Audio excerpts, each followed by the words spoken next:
Ini ulun hendak menceritakan kembali kisah-kisah tentang Abah Guru Sekumpul yang sudah diceritakan oleh ulama-ulama kita Banjar yang langsung beliau menyaksikannya, dan ulama-ulama dari Hadramaut, salah satu ulama besar, yaitu salah satu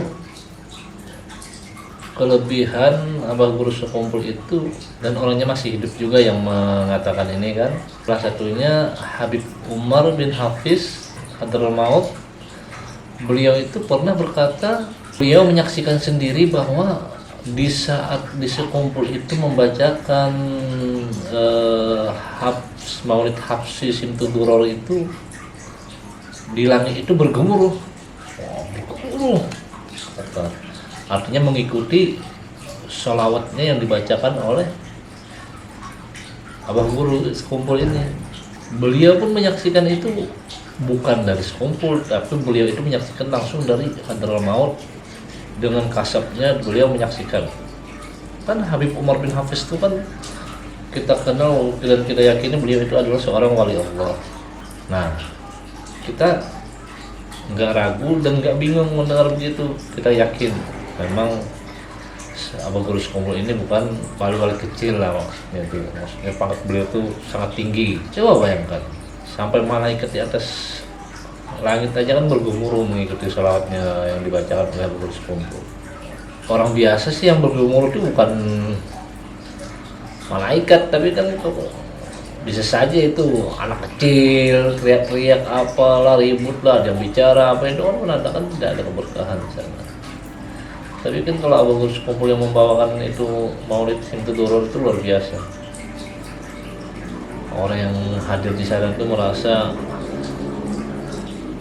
mereka itu berada di dalam hadratnya Allah, di dalam rahmatnya Allah.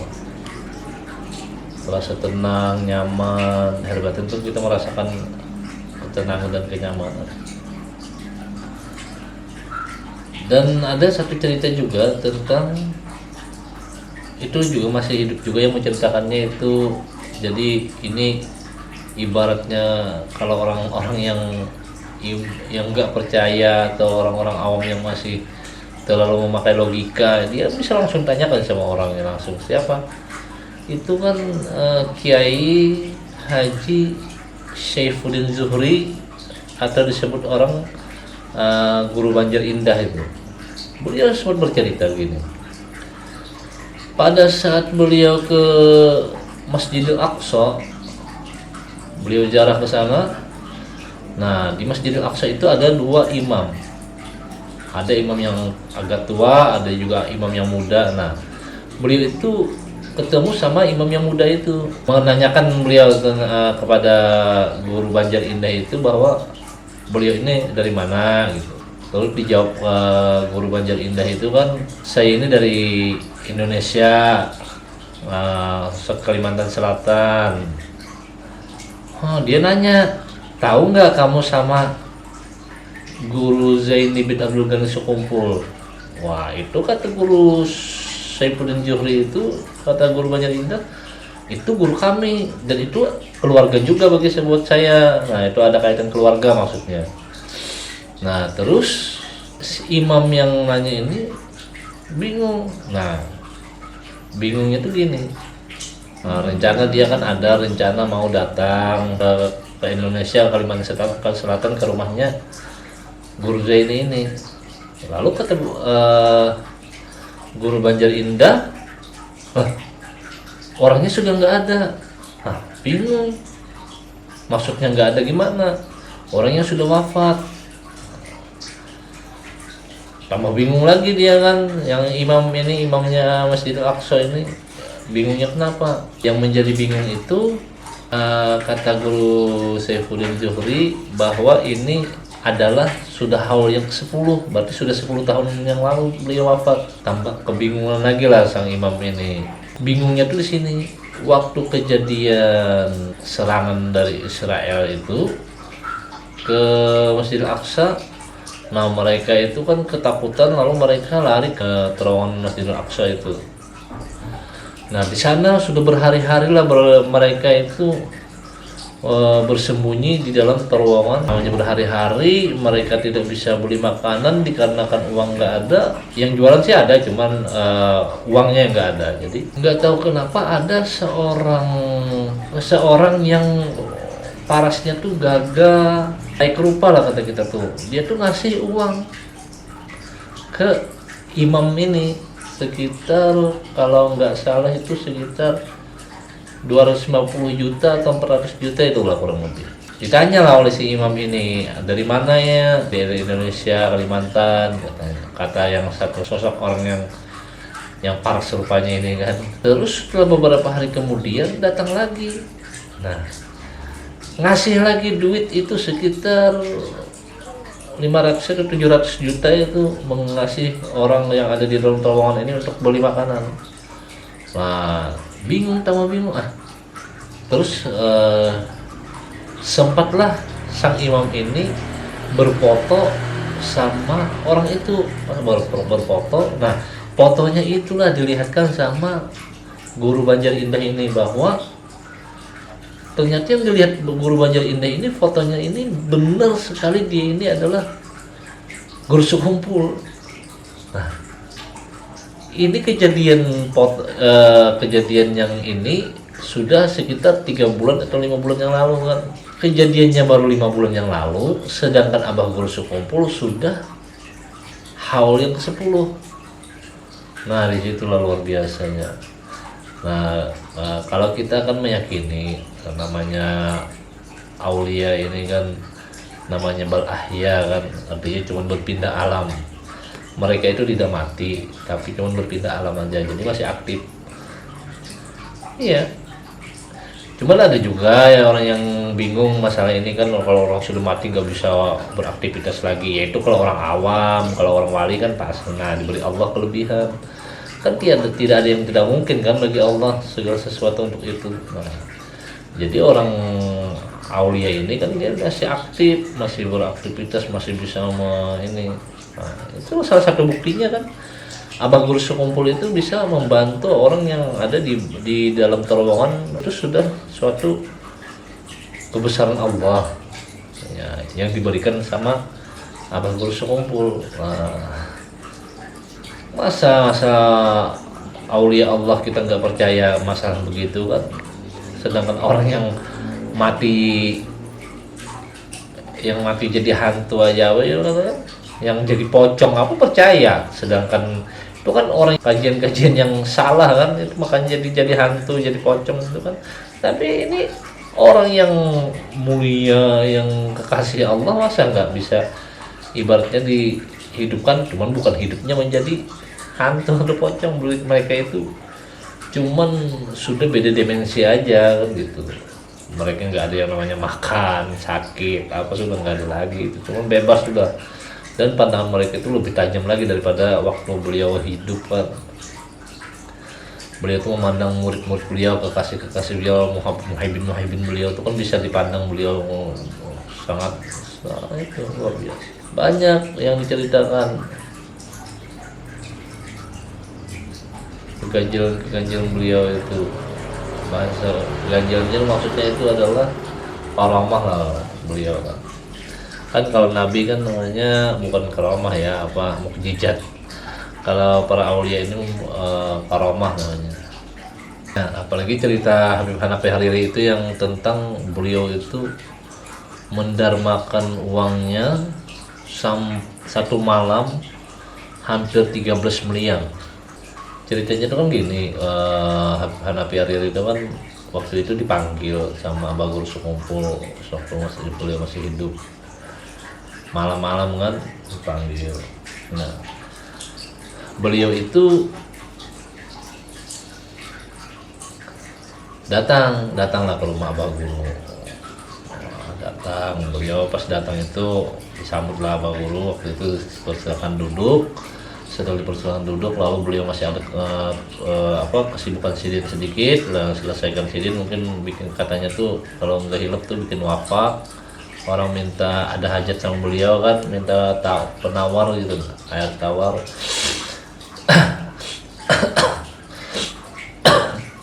Jadi waktu itu mata Habib ini tertuju ke satu benda, yaitu kotak Indomie. Dulu kan ada yang namanya Indomie kan. Itu ada kotaknya. Nah, Habib Hanafi Hariri ini kan terbesit di hati dan pikiran ini, wah, Abah Guru Sekumpul ini kayaknya kedatangan bos Indomie nih. Nah, dikasih banyak mie kayaknya kan, berapa kotak itu, ada sekitar 13 kotak lah. Wah, namanya Abah Guru ini kasap, beliau tuh mendengar lah prasangkanya Habib ini kan. Mendengar, dia senyum, Abah Guru senyum. Nah, kata Abah Guru, buka aja Bib kalau mau melihat isinya. Jadi waktu itu dibukalah oleh Habib. Wah, ternyata satu kotak full isinya uang 100 ribuan. Iya, uang rupiah 100 ribuan. Semua itu kata Abah Guru itu semua uang. Nah, kalau nggak hilap uangnya itu sekitar 12,7 atau 0,8 M gitu. Wah, itu langsung Abah Guru Sekumpul memberi tugas sama Habib Hanafi Hariri ini, memberi amanat kan, bahwa uang semua yang ada di kardus ini sekitar jumlahnya 12,8 atau 0,7 tadi itu minta dibagikan habis sama orang-orang fakir miskin yang ada di wilayah yang ditentukan Abah Guru. Habib Hanafi itu kan ceritanya itu dipesanin juga, jangan sampai ada disisihkan sedikit pun uang itu, harus minta tolong bahwa punya pian Bib sudah ada dilainkan, sudah ada khusus. Nah, dikasihlah Habib juga. Nah, ini Bib punya pian 100, bukan 100 ribu tapi 100 juta. Habib itu waktu itu dikasih hadiah sama Abah Guru. Nah, itu kan luar biasa juga itu.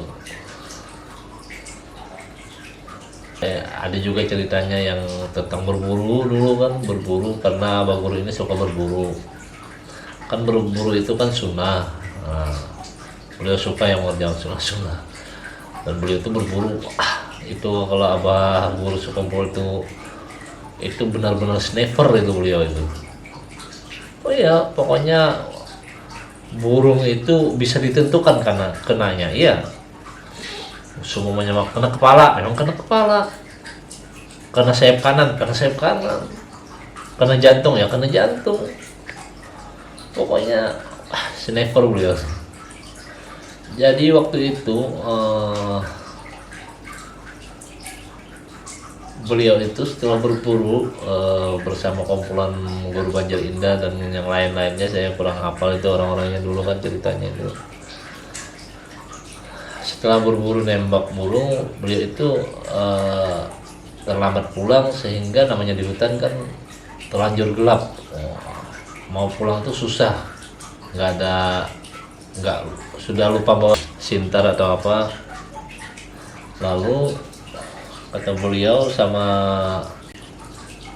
ini yang ikut sama beliau sama Abah Guru kan, nah bahasa Banjarnya tuh gitu.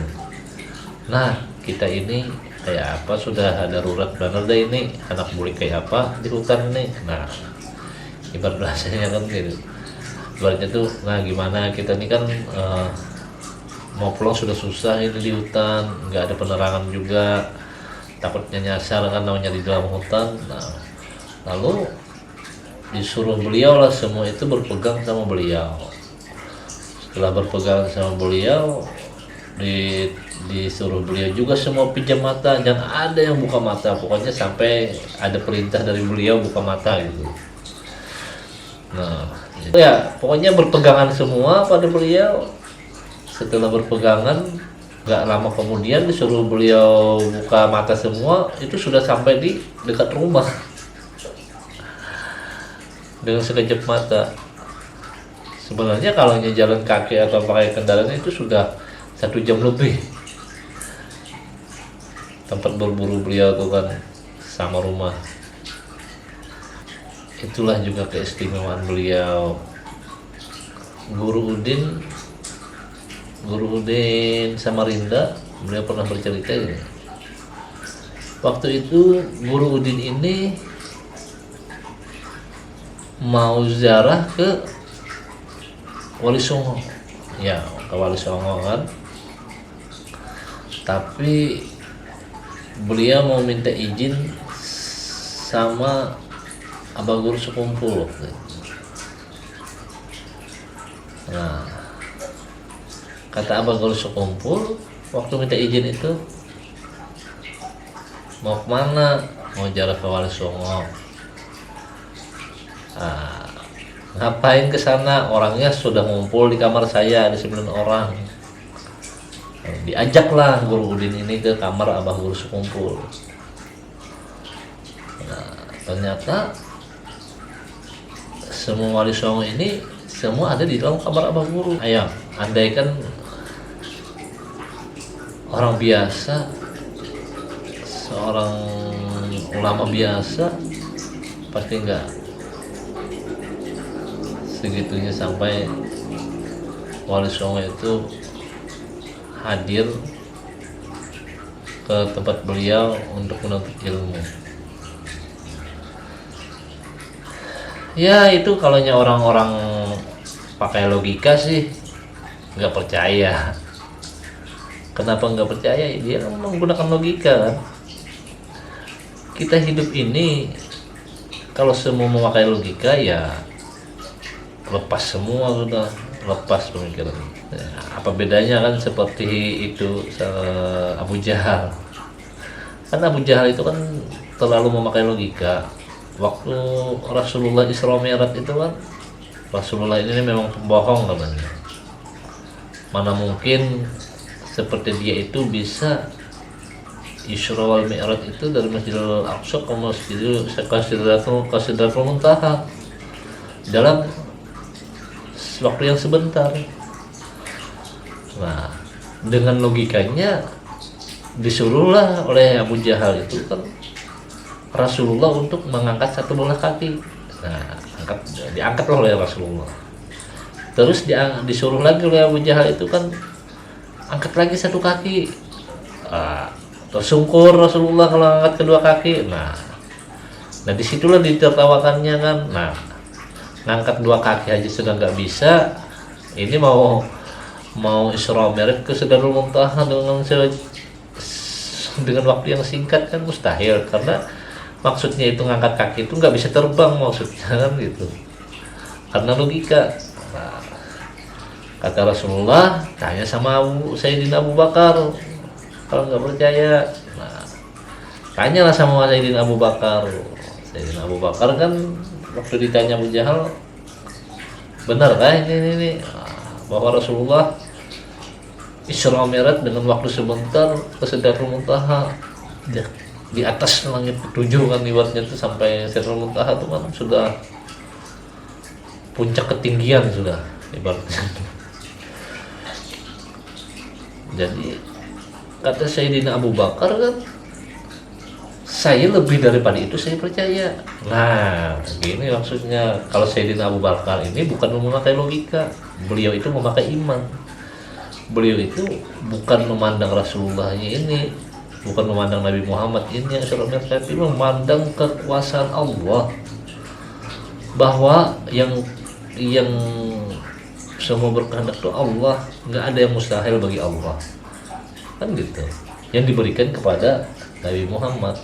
Nah begitu juga kalau kita memandang Guru Zaininya, ya mempunyai karamah-karamah yang ini gini kan, ya nggak percaya. Tapi kan kalau kita memandang dengan iman, artinya semua itu bagi Allah tuh nggak ada yang mustahil. Kalau bagi Allah, kalau bagi kita sih banyak yang mustahil, tapi kan kalau bagi Allah nggak ada yang mustahil. Jadi maksudnya itu kebesaran Allah diberikan kepada, dikaruniakan kepada Syekh Zaini Abbas Kumpul ini. Nah, dengan kelebihan-kelebihan yang di luar nalar daripada akal manusia ya kan. Banyaklah cerita-cerita tentang Abah Guru Sekumpul yang ini yang sering kita dengar. Waktu haul beliau, ada yang orang tua itu kan langsung Abah Guru Sekumpul ngantar haul yang ke-12 waktu itu kan. Kalau saya sih mendengar lebih daripada itu sudah nggak ada, alhamdulillah diberi Allah, saya nggak ada keraguan sama sekali, nggak ada keraguan ataupun sampai mikir, nggak sempat mikir, langsung hakul yakin, alhamdulillah. Karena saya memandang dengan iman. Kalau pakai logika sih, kalau kita mau memakai logika itu semua yang ada di Al-Quran itu banyak nggak masuk akal. Salah satunya kan Nabi Isra Mi'raj, Nabi Musa yang belah lautan kan, mustahil semua kan kalau kita logika kan gitu kan. Tapi kalau kita memakai iman sih nggak ada yang membingungkan, nggak ada yang membingungkan lah. Kita cinta kepada seorang aulia ini, wabil khusus Abah Guru Sekumpul, kita yakin, jangan ragu bahwa cinta kepada beliau itu sudah secara otomatis itu kita mencintai Rasulullah dan Allah Subhanahu wa Ta'ala. Kenapa? Karena kita cinta kepada beliau itu karena beliau sangat mencintai dengan Rasulullah dan cinta kepada Allah Subhanahu wa Ta'ala. Nggak ada, ibaratnya itu nggak ada kecemburuan. Ibarat Allah itu sama Rasulullah itu nggak cemburu sedikit pun kalau kita cinta kepada Abah Guru Sekumpul. Kenapa? Karena itu sudah secara otomatis kita mencintai Rasulullah. Karena ajaran-ajaran beliau, kita diajarkan juga untuk sering berselawat, dan yang meninggalkan selawat kan sudah otomatis kan. Kita masa cinta, kata di mulut cinta, tapi nggak ikut mengerjakan pekerjaan beliau kan, seperti baca selawat atau kita sholat kan gitu, atau bersedekah. Itu kan kalau nggak ngikut pekerjaannya, cuma bilang cintanya ya cinta palsu itu kan. Disesuaikan, kalau bilang cinta itu adalah suatu pekerjaan yang kita ikuti dari beliau, dari yang wajib ataupun yang sunatnya. Kalau saya sarankan sih, itu belilah buku Imdad, itu di sana itu sudah peninggalan beliau, itu amaliyahnya itu. Kalau mengamalkan peninggalan beliau itu rasanya tuh rasa berarti, rasa untuk istiqomah tuh enak. Imdad itu kan pertolongan. Al-Qur'annya ada khusus di Az-Zahra itu kan. Al-Quran itu tajwidnya itu sudah tajwid yang pilihan, itu tajwidnya yang paling terbaik lah sudah. Kalau Al-Qurannya Abah Guru Sekumpul itu, karena beliau kan ahli Quran, jadi mengerti tentang tajwid itu. Dalail itu khusus itu enak dibacanya, semua tuh huruf-hurufnya tuh bagus. Pokoknya saya tuh kalau dia tuh wah ini paling mantap dah Al-Qurannya, Imdadnya atau Dalailnya itu dibaca tuh enak. Huruf-hurufnya apa itu. Nanti kalau beli itu ada dikasih ini, diberi hadiah cincin. Tentang cincin nanti saya ceritakan, ini ada, saya sedikit tahu lah tentang cincin ini. Iya, asal usul adanya cincin ini kan beliau dulu ada yang ngasih beliau kan, lalu dibikinlah cetakan sama persis, lalu dihadiahkan setiap orang membeli Imdad, Al-Quran atau Dalail itu dikasih hadiah. Kalau bisa sih wiridan kita akhir zaman ini enaknya tuh di Imdad itu sudah. Dan Imdad itu kalau nggak hilaf, itu amalan-amalan yang sudah pilihan. Orang wali besar kan mengerti ini tentang amalan-amalan ini. Nah, itu pilihan dipilih khusus wiridan itu yang tidak ada mengandung ibaratnya tuh untuk mendatangkan jin. Kan banyak itu amalan-amalan yang bisa mendatangkan jin sehingga orang itu menjadi bersahabat sama jin, menjadi orang, nggak sedikit itu. Makanya kadang-kadang setelah mengamalkan ini biasanya orang tuh sama istri kurang ini, sama keluarga, sama apa, itu pengaruh jin kan. Tapi ini kalau yang di Imdad ini itu sudah pilihan, artinya nggak ada yang ada untuk mengandung yang mendatangkan jin, itu sudah bersih semua itu. Wah, luar biasa itu Imdad itu. Pokoknya amalkan tuh untuk istiqomah, insya Allah enak. Cuman kita mengamalkan disesuaikan dengan keadaan kita, pekerjaan kita kan. Kalau kita banyak pekerjaan, cari ya yang semampu kita seberapa, yang penting bisa istiqomah, nggak perlu banyak. Kalau kita kurang, pekerjaan kurang misalnya semuanya kan, ya namanya orang kaya kan, sudah punya usaha atau tinggal nunggu uang aja datang kan, itu banyak kan cari. Jangan sedikit, kalau baca wiritannya itu kan disesuaikan. Yang paling penting itu kan pesannya Abu Gosok Kumpul, istighfar 1000, salawatnya 1000 itu. Nanti saya ceritakan sedikit tentang cincin. Insya Allah.